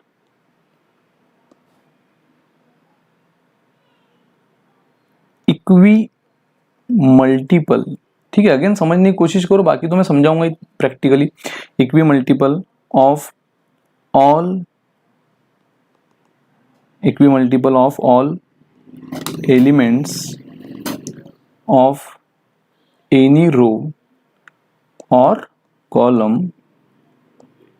2, add और सब्ट्रैक्ट किस में करना है, 2 corresponding elements of any other row और कॉलम, जो रो के लिए हो कॉलम के लिए, still the value of determinant remains unchanged. अब आपको ये बहुत हेवी प्रॉपर्टी लग रही होगी, लेकिन जब मैं उसको बताऊंगा ना, आप बोलोगे यार सर इसके साथ तो हम खेल कर आ चुके हैं, इसके साथ तो हमारा अभी बचपन बीता है। बचपन मतलब अभी जो आपने मैट्राइसिस चैप्टर में सीखा था ना, एलिमेंट्री ट्रांसफॉर्मेशन, वो एलिमेंट्री ट्रांसफॉर्मेशन, वो जो आप रो ऑपरेशन कॉलम ऑपरेशन करते थे, वो प्रॉपर्टी की बात कर रही है। व्हेन वी ऐड और सब्ट्रैक्ट, बराबर है, वहां पे आप एडिशन सब्ट्रैक्शन करते थे, और कंपलसरी रो के साथ ही करते थे, कॉलम के साथ ही करते थे। आप कई बार ऐसे ऑपरेशन लेते थे, R1 + 2R2, R2 - 2R1, C3 + 3C3, C3 - C2, बराबर। तो उसी की बात कर रहा है दोस्तों वो, व्हेनेवर वी ऐड और सब्ट्रैक्ट इक्वी मल्टीपल यानी जो आप 2C3, 2C2 या 5CR1, 3R2, ये जो 3 5 2, ये जो इक्वी मल्टीपल है उसकी बात कर रहा है वो। सो व्हेनेवर वी ऐड और subtract equi multiple of all element of any row, या फिर कॉलम के लिए भी, two corresponding element of any other row. आप खुद को खुद में तो ऐड नहीं कर सकते हो ना, किसी और में ऐड करोगे, और कॉलम की बात हो रही है तो किसी अदर कॉलम में, still the value of determinant remain unchange. ठीक है। सो दोस्तों ये तो आप घोल कर पी चुके हो एलिमेंट्री ट्रांसफॉर्मेशन में, इसलिए मैं आपको बताता हूँ। सपोज हम एक ओरिजिनल डिटरमिनेंट ले लेते हैं 213 104 -121, ठीक है, और मैं यहाँ पे एक ऑपरेशन करता हूँ। मैं ऑपरेशन देखो क्या कर रहा हूँ, मैं ऑपरेशन कर रहा हूँ R2 में चेंज कर रहा हूँ। याद है ना आप कैसे लिखते थे, हर एक चीज आप देख चुके हो, इसलिए मैंने कहा ये प्रॉपर्टी समझाने में मुझे ज्यादा टाइम नहीं लगेगा अगर आपने मैट्रिसेस पढ़ा है तो। अदरवाइज 6 की 6 प्रॉपर्टी में सबसे ज्यादा हेवी टाइम समझाने में इसी प्रॉपर्टी को लगता है, अगर मैं पहले डिटरमिनेंट पढ़ाऊँ तो। लेकिन अगर पहले मैट्रिसेस आप पढ़ चुके हो तो फिर ये बेशक अब आपने कौन सा टॉपिक पहले लिया उस पर डिपेंड करेगा। आपने डिटरमिनेंट पहले लिया है तो मैट्रिसेस का वो वाला पार्ट आपने देखना जरूरी है। सो R2 में चेंज कर रहा हूँ, जिसमें भी चेंज करना है हम हमेशा उसको पहले लिखते थे, याद है, और फिर बाद में जो भी चेंज करना है R2 को पहले लिख लो। और क्या चेंज करना है, मैं R2 में R1 माइनस कर रहा हूं, ठीक है, या इक्वी मल्टीपल। अब यहाँ पे इक्वी मल्टीपल मैं नहीं ले रहा हूं, इसका मतलब कौन है, 1 है। मैं अगर इक्वी मल्टीपल यहाँ दिखा नहीं रहा हूं, इसका मतलब मैंने इक्वी मल्टीपल नहीं लिया, ऐसा नहीं है। जब कोई नहीं होता है तब हमेशा 1 होता है, ये तो आपको पता है। या एक काम करो, आप ऐसा लिख दो R2 - 2R1 कर रहा हूं मैं, तो मुझे बताओ ये डिटरमिनेंट क्या चेंज हो जाएगा। अगेन चेंज किस में हो रहा है, सिर्फ R2 में, सिर्फ R2 में। तो R1 will remain as it is, R3 will remain as it is, सिर्फ R2 में चेंज। और वो भी चेंज क्या हो रहा है, R2 के हर एलिमेंट में। और याद रहे रो के साथ रो ही ऑपरेशन में आएगा, कॉलम के साथ कॉलम ही, ये हमने मैट्रिसेस में भी देखा है। R2 के हर एलिमेंट में, जैसे पहला एलिमेंट कौन है, 1, अच्छा ये डिटरमिनेंट है ना, तो मैट्रिक्स क्यों लिखे, डिटरमिनेंट फॉर्म ले लो, ठीक है। R2 के हर एलिमेंट में देखो, पहला एलिमेंट है 1, उसमें मैं 2 times of R1। Again R1 भी क्या होता है, उसका करस्पॉन्डिंग है, उसका रिस्पेक्टिव।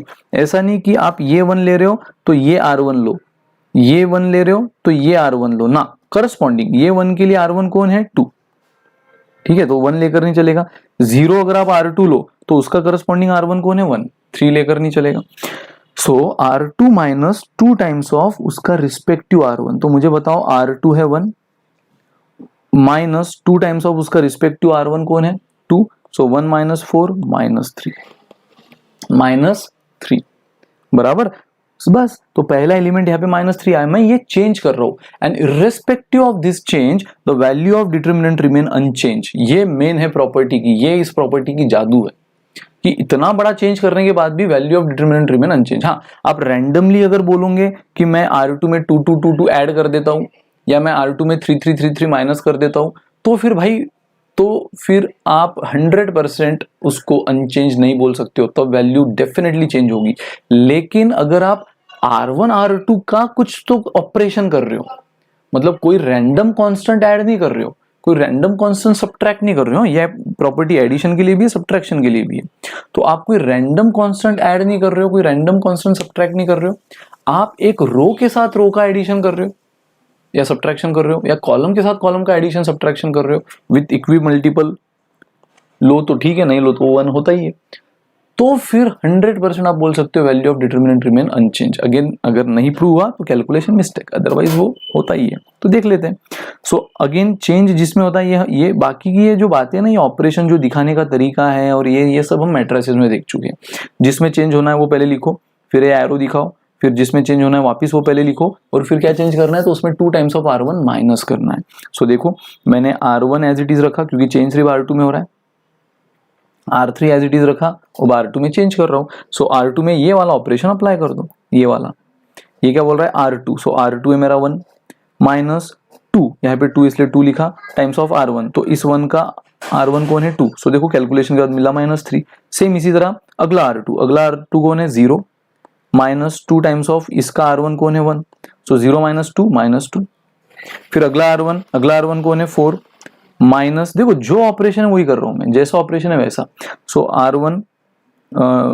R2 है 4 माइनस 2 टाइम्स ऑफ R1 क्या है इसका R1 है 3, ठीक है। सो 4 माइनस 6 ये बना -2, खत्म। So guys as per this property जो LHS है वही RHS है, irrespective of this huge change. देख लो। और ये तो मैंने रो में किया, अगर आप कॉलम में भी करते तो भी आंसर सेम आता।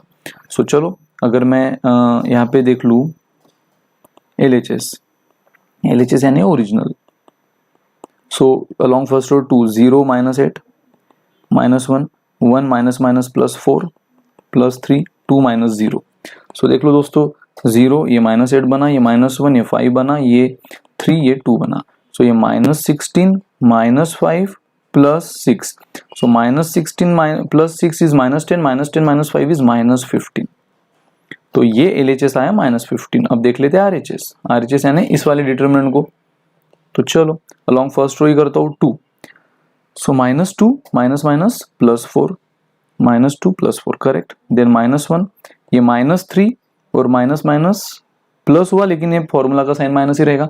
सो 1 का रो कॉलम गया -3 into 1 -3 minus into minus -2 into -1 +2, तो फॉर्मूला का माइनस तो रहेगा ही, -2 सॉरी, एंड लास्ट 3 +3, ठीक है।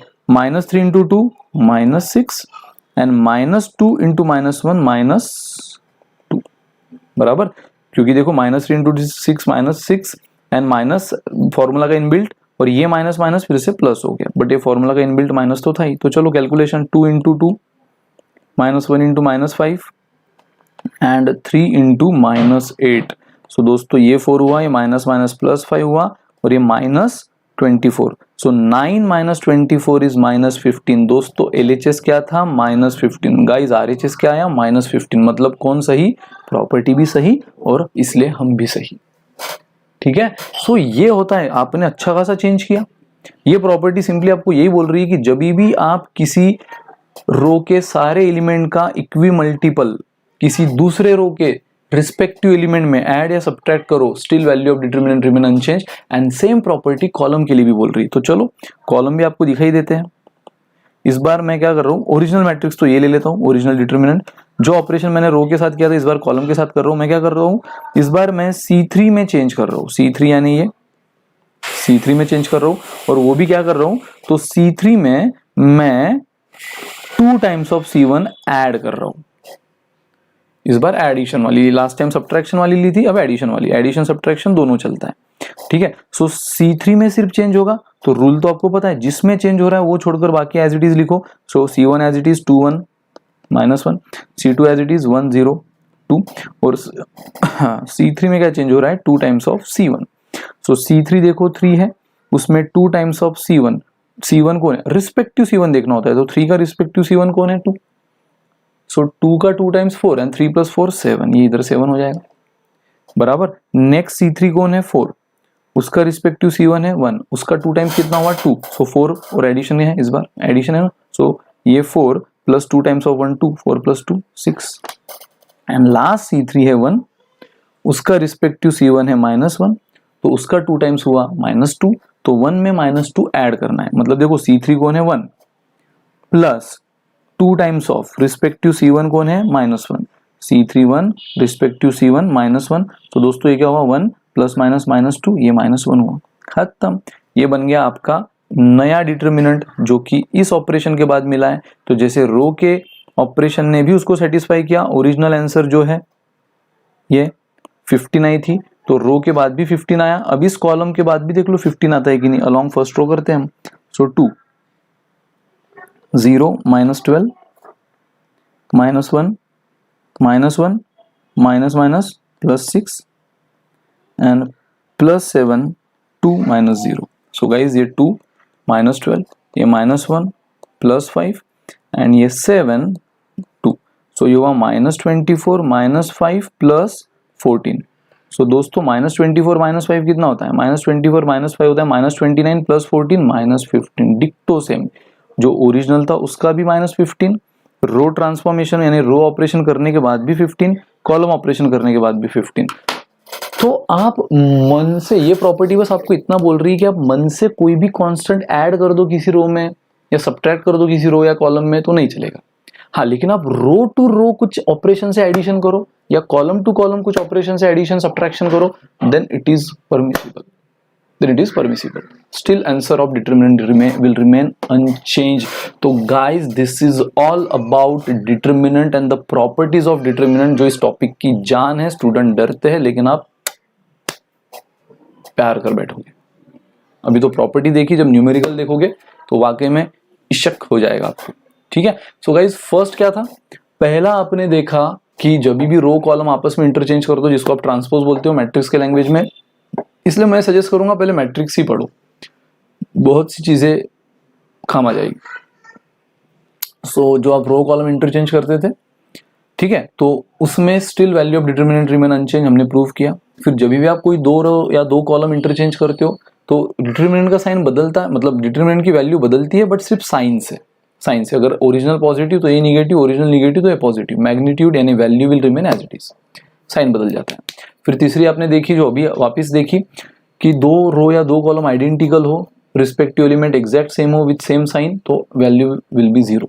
फिर चौथी आपने देखी कि आप किसी भी रो को अगर किसी कांस्टेंट वैल्यू से मल्टीप्लाई करते हो, किसी एक रो को या किसी एक कॉलम को, still the value of determinant अगर आप किसी रो के सारे एलिमेंट और किसी कॉलम के सारे एलिमेंट को किसी कांस्टेंट से मल्टीप्लाई करते हो तो डिटर्मिनेंट की वैल्यू भी उतने ही कांस्टेंट से मल्टीप्लाई हो जाती है। और हमने प्रूव भी किया था, और इनफैक्ट मैंने ये भी बताया था कि आप मल्टीप्लाई बोलो या डिवाइड बोलो, वो दोनों कवर हो गए उस प्रॉपर्टी में। एडिशन सब्ट्रैक्शन ये वाले प्रॉपर्टी में कवर हुआ, मल्टीप्लिकेशन डिवीजन वो फोर्थ वाले प्रॉपर्टी में। कि किसी एक रो, हाँ, वो प्रॉपर्टी क्या बोलती है, जो कि मैट्रिक्स अलजेब्रा की बिल्कुल अगेंस्ट है। मैट्रिक्स अलजेब्रा में आप हमेशा क्या करते थे, मैट्रिक्स अलजेब्रा में आप कंपलसरी पूरे पूरे मैट्रिक्स के एलिमेंट को मल्टीप्लाई करते थे कांस्टेंट से, लेकिन यहाँ पे किसी एक रो को मल्टीप्लाई करता है कांस्टेंट या फिर किसी एक कॉलम को मल्टीप्लाई करता है, स्टिल पूरे डिटर्मिनेंट की वैल्यू उतने कांस्टेंट से मल्टीप्लाई हो जाती है और डिवीजन के केस में डिवाइड हो जाती है। और मैंने इससे एक इंटरप्रिटेशन आपको और अच्छी से बताया था कि जब भी आपको कांस्टेंट लेना है तो मैट्रिक्स में भी आप कांस्टेंट पूरे मैट्रिक्स का लेते थे, यहाँ पे आप कांस्टेंट किसी एक रो का भी खींच सकते हो या किसी एक कॉलम का भी खींच सकते हो। फिर फिफ्थ प्रॉपर्टी की, हम किसी भी रो के एलिमेंट को अगर 2 या 3 वैल्यूज के एडिशन के फॉर्म में अगर लिखे, रो के या कॉलम के, तो हम बदले में उस डिटर्मिनेंट को भी 2 या 3 डिटर्मिनेंट के एडिशन के फॉर्म में लिख सकते हैं, जो प्रूव किया हमने। एंड ये लास्ट प्रॉपर्टी कि हम किसी भी रो के सारे एलिमेंट का इक्वी मल्टीपल किसी दूसरे रो के सारे एलिमेंट के रिस्पेक्टिव एलिमेंट के एलिमेंट में ऐड या सब्ट्रैक्ट करें, still value will remain unchange, जो कि प्रूव हुआ। और कॉलम के साथ भी ये होता है, ठीक है। तो रिवाइज कर लो फटाफट वीडियो पॉज करके रिवाइज कर लो, ठीक है। तो चलो दोस्तों, आपने कर लिया होगा रिवाइज, मैं मानता हूं। अब बस एक खत्म हो गया आज का लेक्चर। मेजर जो आपके बुक के अनसॉल्व्ड क्वेश्चन से एक्सरसाइज के, वो सब हम नेक्स्ट लेक्चर में अब करेंगे। बस इतनी अब 6 प्रॉपर्टी देखी तो एक एक्चुअल क्वेश्चन देख ही लेते हैं बुक का, बराबर, जिससे फिर थोड़ा बहुत एक कॉन्फिडेंस आ जाए, अच्छा ऐसे क्वेश्चन ऐसे प्रॉपर्टीज से सॉल्व होंगे। तो चलो दोस्तों शुरू करते हैं। एग्जाम्पल में लेता हूँ, x + y, y + z and x + z, यहाँ आया z, यहाँ आया x, यहाँ आया y, यहाँ 1 1 1 इज इक्वल टू 0। ये आपको क्या करना है, show that. Show that guys, अच्छा एक सेकंड स्क्रीन नहीं आ रही है ना, हाँ चलो आ गई। तो आपको बोला है शो दैट, जस्ट एक, हालांकि मुझे आज प्रॉपर्टी के बाद खत्म ही करना था, एक्चुअल क्वेश्चन कल ही लेने थे नेक्स्ट लेक्चर में, लेकिन मैं चाहता हूं कि आप एक बार इन सब चीजों को अच्छी से एक्चुअल क्वेश्चन के फॉर्म में जब देखोगे तो आपको समझ जाएगा, अच्छा वो टेढ़े टेढ़े क्वेश्चन हमने जो देखे थे वो ये थे जिससे हम डरते थे, और ये प्रॉपर्टीज ने तो उसको रत्ती भर भी नहीं रखा। तो चलो शुरू करते हैं। तो आपको ये शो दैट प्रूव दैट का क्वेश्चन है गाइस, कि शो दैट कि ये determinant is zero without expanding. देखो ये एक बहुत इंपॉर्टेंट वर्ड यूज करता है क्वेश्चन, विदाउट एक्सपांडिंग, ये आपको शो दैट करना है। पता है विदाउट एक्सपांडिंग मतलब जो आप एक्चुअली ये करते हो ना, अलोंग फर्स्ट रो निकालना, along second row, along third row या column, X plus Y as it is, फिर उसके रो कॉलम गए, फिर एक्स माइनस वाई, इस तरह, इसको एक्सपांशन मेथड बोला जाता है। बराबर, इस मेथड को एक्सपांशन मेथड बोला जाता है। तो अगर क्वेश्चन आपको बोल रहा है कि उसको विदाउट एक्सपांडिंग, आप हालांकि एक्सपांशन मेथड लेते थे, ये वो सब कैंसिल करके जीरो आ जाता था, बट अगर उसने विदाउट एक्सपांडिंग बोला है तो उस स्टाइल से अगर आप जीरो भी लाए तो आपको मार्क्स भी जीरो है। हालांकि आपने उसने जीरो लाने बोला था, आप जीरो लेकर आए, लेकिन वो एक्सपांशन से लाए ना, उसने क्लियर बोला है उसको जीरो आंसर चाहिए बट विदाउट एक्सपांडिंग। और जब विदाउट एक्सपांडिंग बोल रहा है तो इनडायरेक्टली वो आपको बोल रहा है यूजिंग प्रॉपर्टीज, यूजिंग प्रॉपर्टीज। ये बात दिमाग में फिट करो, जब वो विदाउट एक्सपांशन बोल रहा है मतलब समझ जाओ वो यूजिंग प्रॉपर्टीज बोल रहा है। कभी कभार वो डायरेक्ट बोलता है यूजिंग प्रॉपर्टीज, कभी कभार वो विदाउट एक्सपांशन बोलता है। तो जो अब तक आप डिटरमिनेंट निकालते आ रहे थे उसको एक्सपांशन मेथड बोला जाता है। तो उससे अगर आंसर जीरो भी आया तो बट मैंने कहा मार्क्स जीरो ही मिलेगा, और प्रॉपर्टीज से लाया तो फिर हीरो। तो देखो अब ये आपका क्वेश्चन है, x plus y, y plus z, LHS बोल देता हूं मैं इसको। प्रूव दैट शो दैट के जो क्वेश्चन होते हैं टिपिकल हम ऐसे ही सॉल्व करते हैं LHS लेकर। अभी देखो आपने बहुत बेहतरीन प्रॉपर्टी देखी थी, प्रॉपर्टी नंबर 6, कि हम डायरेक्ट कोई कांस्टेंट ऐड या सब्ट्रैक्ट नहीं कर सकते रो और कॉलम में, लेकिन रो टू रो या column to column addition subtraction खेल सकते हैं। तो दोस्तों मैं यहाँ पे एक ऑपरेशन करता हूँ, मैं ऑपरेशन करता हूँ R1 में। आपको पता है ऑपरेशन लिखते कैसे, मैट्रिसेस के जमाने से आप देखते आ रहे हो। तो R1 में चेंज करना है इसलिए R1 पहले लिखो, और पता है मैं क्या कर रहा हूँ, R1 में R2 ऐड कर रहा हूँ। और प्रॉपर्टी नंबर 6 में आप सीखे हो कि जब भी आप किसी दूसरे रो के इक्वी मल्टीपल किसी दूसरे रो के रिस्पेक्टिव एलिमेंट में ऐड या सब्ट्रैक्ट करते हो तो वैल्यू विल रिमेन अनचेंज। मतलब ये जो डिटरमिनेंट है वही वो डिटरमिनेंट रहेगा, भले ही दिखने के लिए अलग दिखे, जैसे हमने देखा भी था दिखने के लिए अलग दिख रहा था, है ना, दिखने के लिए अलग दिख रहा था, लेकिन आंसर तो वही आया था -15। तो उसी तरह यहाँ दिखने के लिए अलग दिखे बट आंसर वही रहता है, वैल्यू वही रहती है। तो अगर वैल्यू वही रहती है तो हम बेशक उसको लिख सकते हो, जैसे हम 10 को 5 × 2 लिख सकते हैं, दिखने के लिए अलग है बट वैल्यू तो वही रहती है, तो बेशक हम लिख सकते हैं। उसी तरह ये भी अलाउड है प्रॉपर्टी नंबर 6 के हिसाब से। तो यहाँ आप बोलोगे सर ऐड तो कर रहे हो आप, कोई कांस्टेंट नहीं कर रहे हो, रो का रो के साथ ही कर रहे हो, बहुत बढ़िया, बट इक्वी मल्टीपल का है। तो इक्वी मल्टीपल मैंने कहा है ना, जब कुछ नहीं मतलब 1 है, मतलब मैं R1 में ऐड कर रहा हूं क्या, 1 time of R2, 2 times 3 times 5 times आप बोलते हो ना, तो मैं 2 टाइम 3 टाइम 5 टाइम नहीं ले रहा हूं, मैं 1 टाइम्स ऑफ R2 ले रहा हूं। सो 1 टाइम्स ऑफ R2 मैं R1 में ऐड कर रहा हूं। देखो जिसमें भी चेंज करना है उसको पहले लिखो, फिर एरो दिखाओ, मैट्रिसेस सीखा है, फिर वापिस उसी को लिखो जिसमें चेंज करना है और क्या कर रहे हो उसमें ऐड कर रहे हो 1 टाइम्स ऑफ R2। सो देखो अगेन आपको पता है चेंज R1 में हो रहा है, so R2 will remain as it is, R3 will remain as it is. तो चलो ऐड कर दो respective element of R2 in R1, x plus y ये R1 है, प्लस z यानी ये हो गया x plus y plus z, y plus z plus x मतलब ये फिर से हो गया x plus y plus z. Addition में तो कुछ भी पहले लिखो बाद में लिखो चलता है ना, 5 + 2 लिखो या 2 + 5 चलता है, x plus z plus y ये फिर से हो गया x, ये फिर से क्या हो गया x plus y plus z. And guys मुझे बताओ अगर आप फर्स्ट रो देखो तो फर्स्ट रो में यहाँ पर भी x plus y plus z, यहाँ पर भी x plus y plus z, यहाँ पर भी x plus y plus z. और दोस्तों प्रॉपर्टी नंबर 4 आपको क्या सिखाती है कि आपको अगर कुछ कॉमन लेना है तो आप सिर्फ किसी सिंगल रो में से या सिर्फ किसी सिंगल कॉलम में से ले सकते हो। तो मैं वही कर रहा हूं, मैं R1 को देखा, R1 में मुझे सारे एलिमेंट सेम दिखे, उसको कॉमन ले लूं। तो यहां से x plus y plus z बाहर गया बचा 1, यहां से x plus y plus z बाहर गया बचा 1, यहां से भी गया बचा 1, यहां क्या हुआ z x y and guys ये तो 1 1 1 है ही। दोस्तों प्रॉपर्टी नंबर 3, जब भी किसी डिटर्मिनेंट में 2 रो या 2 कॉलम आइडेंटिकल हो जाती है तो इस डिटर्मिनेंट की वैल्यू क्या हो जाती है 0, यानी इस डिटर्मिनेंट की वैल्यू क्या हो जाएगी 0 and guys 0 into anything is 0, ये तो बच्चा बच्चा जानता है, hence it is proved, hence it is proved. एकदम कॉन्फिडेंटली अब लिख दो without expansion, just using property. सबसे पहले मैंने प्रॉपर्टी नंबर 6 को यूज किया, यहाँ पे इस तरह का ऑपरेशन लेकर इक्वी मल्टीपल को ऐड किया रो का रो में, तो मुझे ये मिला। फिर प्रॉपर्टी नंबर 4 यूज किया, फर्स्ट रो में से मैंने x y z x plus y plus z common ले लिया, और कॉमन बेशक आप किसी रो से या किसी कॉलम से ले सकते हो डिटर्मिनेंट में, है ना, ये आप सीखे हो। और जैसे आपको 2 रो आइडेंटिकल दिख गई, खत्म, प्रॉपर्टी नंबर 3 पिक्चर में आई, 0 एंड 0 इंटू एनीथिंग इज 0। सो बस दोस्तों इसी तरह मजेदार क्वेश्चन आपके बुक के एक्सरसाइज के हम करेंगे नेक्स्ट लेक्चर में। दिखने के लिए टेढ़े दिखे लेकिन आंसर उतना ही बेस्ट होगा, इतना ही इजी होगा, just using property. Till then bye bye, good day, take care, enjoy.